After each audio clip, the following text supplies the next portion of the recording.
request our Honorable Prime Minister to address us and bless us. Thank you, sir.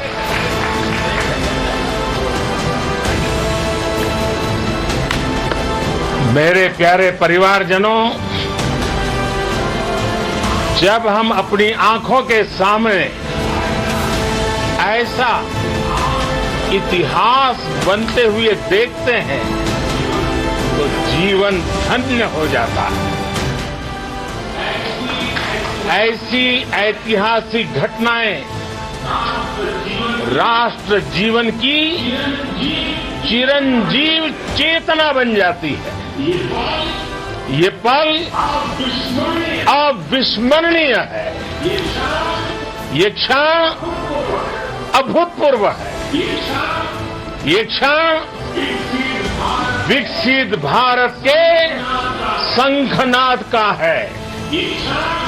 ये क्षण नए भारत के जयघोष का है।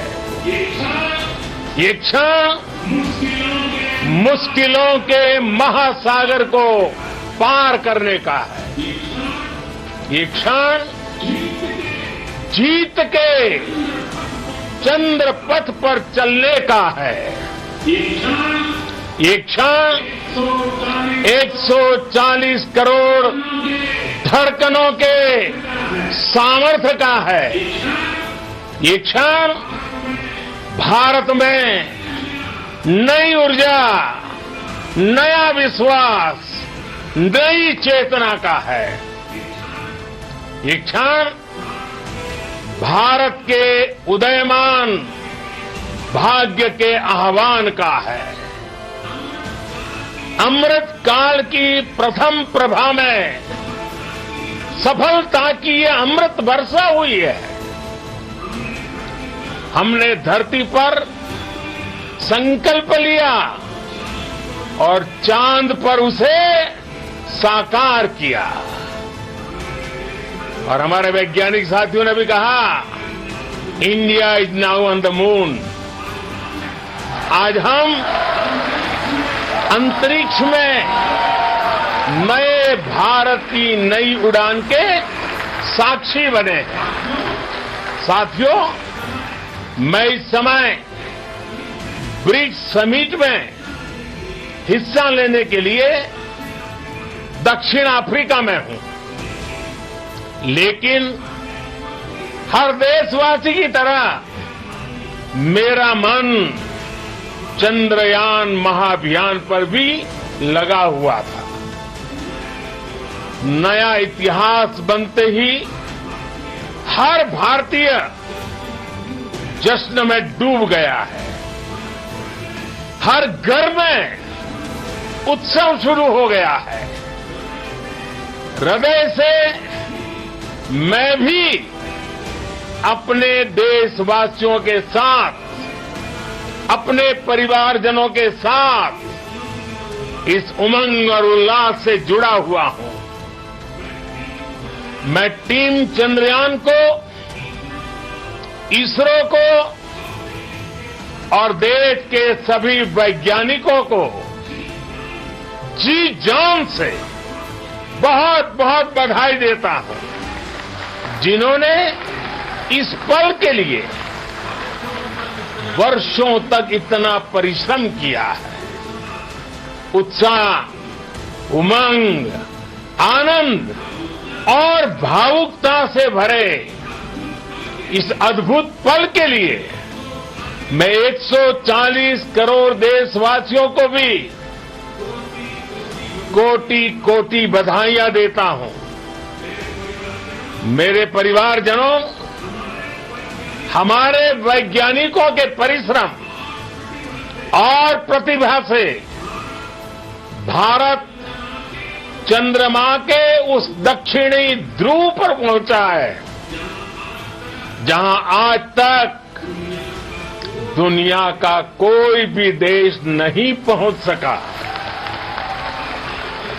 अब आज के बाद से चांद से जुड़े मिथक बदल जाएंगे, कथानक भी बदल जाएंगे और नई पीढ़ी के लिए कहावतें भी बदल जाएगी।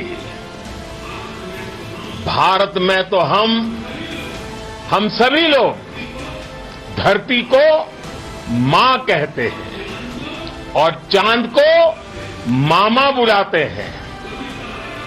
कभी कहा जाता था चंदा मामा बहुत दूर के हैं, चंदा मामा बहुत दूर के हैं। अब एक दिन वो भी आएगा जब बच्चे कहा करेंगे चंदा मामा बस एक टूर के हैं। Friends, on this joyous occasion, I would like to address all the people of the world, the people of every country and region. Lander module पूरी तरह से India's successful moon mission is not just India's alone. This is a year in which the world is witnessing India's G20 presidency. Our approach of one earth, one family, one future is resonating across the globe. This human-centric approach that we present and that we represent has been welcomed universally. Our moon mission is also based on the same human-centric approach.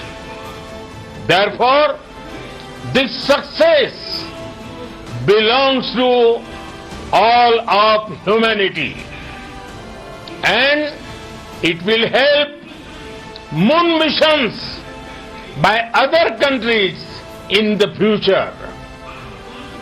I am confident that all countries in the world, including those from the global south, are capable of achieving such feats.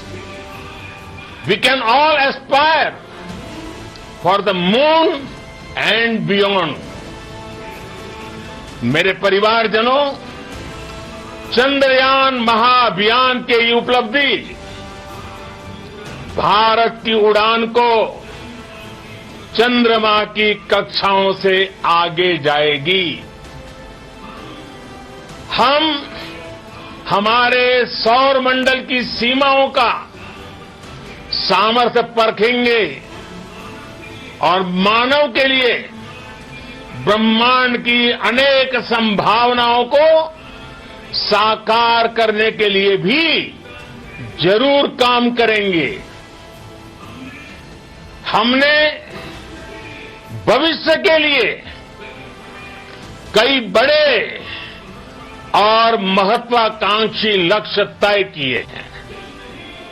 जल्द ही सूर्य के विस्तृत अध्ययन के लिए ISRO Aditya L1 mission launch करने जा रहा है। इसके बाद शुक्र भी इसरो के लक्ष्यों में से एक है। गगनयान के जरिए देश अपने पहले ह्यूमन स्पेस फ्लाइट मिशन के लिए भी पूरी तैयारी के साथ जुटा है। भारत बार बार ये साबित कर रहा है कि sky is not the limit. साथियों, साइंस और टेक्नोलॉजी देश के उज्जवल भविष्य का आधार है। इसलिए आज के इस दिन को देश हमेशा हमेशा के लिए याद रखेगा। यह दिन हम सभी को एक उज्जवल भविष्य की ओर बढ़ने के लिए प्रेरित करेगा। ये दिन हमें अपने संकल्पों की सिद्धि का रास्ता दिखाएगा। ये दिन इस बात का प्रतीक है कि हार से सबक लेकर जीत कैसे हासिल की जाती है। एक बार फिर देश के सभी वैज्ञानिकों को बहुत बहुत बधाई और भविष्य के मिशन के लिए ढेरों शुभकामनाएं। बहुत बहुत धन्यवाद।